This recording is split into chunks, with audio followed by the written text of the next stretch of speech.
Welcome back to Saravana family అండి. నమస్తే అండి. ఈరోజైతే మీ ముందుకైతే స్వీట్ కార్న్ గార్లిక్ రోస్ట్ అండి. సూపర్గా ఉంటుంది. ముందుగాను స్వీట్ కార్న్ కొంచెంగాను అంటే ఒక్క పొంగు వచ్చినట్లు బాయిల్ చేసి పక్కన పెట్టేసుకోవాలండి.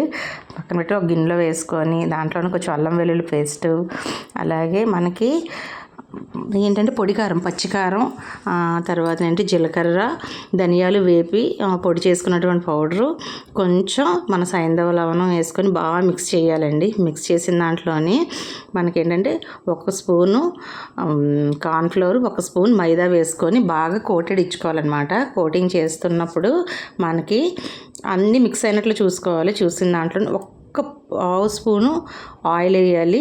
ఒక చెక్క నిమ్మరసం వేసుకొని బాగా మొత్తం కలపాలన్నమాట.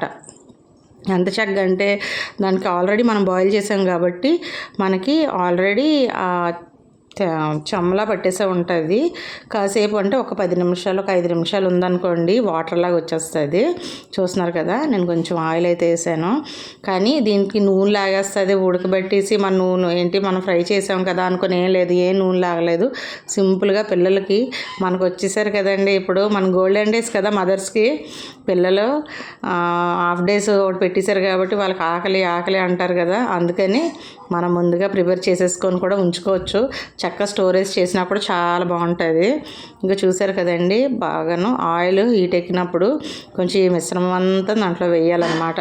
చూసారు కదా, ఫుల్లీ లూజ్ అయిపోతుందండి, మొత్తం దేని దానికి అయిపోతుంది. అంటే ఒక 5 మినిట్స్ వదిలేసామనుకోండి వాటర్ లాగా అయిపోతుంది అన్నమాట. మామూలుగాను మనం ఏంటంటే రోస్ట్ కూడాను బాగాను డీప్ ఫ్రై చేసుకోవచ్చు, లేదంటే జస్ట్ ఇలా వేసి అలా కూడా తీసుకోవచ్చు. అలా కూడా టేస్ట్గా ఉంటాయి. చూసారు కదా, నేను చిన్నది ఎక్కువసేపు కూడా కాదు, మామూలుగా వేసేసి వదిలేసాను.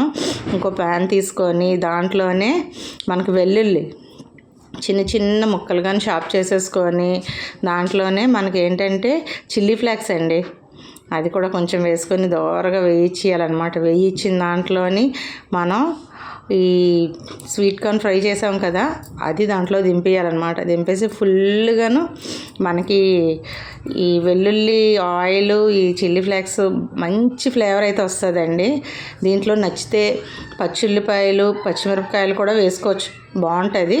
నేనైతే అవేం వేసుకోలేదు, జస్ట్ దేని ఫ్లేవర్ దానికి తెలియాలనుకొని నేను ఆ విధంగా చూసుకుంటున్నాను అనమాట. చాలా బాగుందండి రెసిపీ అయితే. ప్రతి ఒక్కరు ట్రై చేస్తారని మీ ముందుకైతే నేను తీసుకొచ్చానండి. అలాగే మా శరవణ ఫ్యామిలీ ఇవన్నీ మీకు కానీ లైక్ అయినట్లుగా అయితే ప్రతి ఒక్కరు సపోర్ట్ చేయండి, లైక్ చేయండి, షేర్ చేయండి, సబ్స్క్రైబ్ చేయండి, ప్రతి ఒక్కరు ఆదరించండి. మరెన్నో మంచి వీడియోలు అయితే మీ ముందుకైతే నేను తీసుకొస్తానండి. నమస్తే.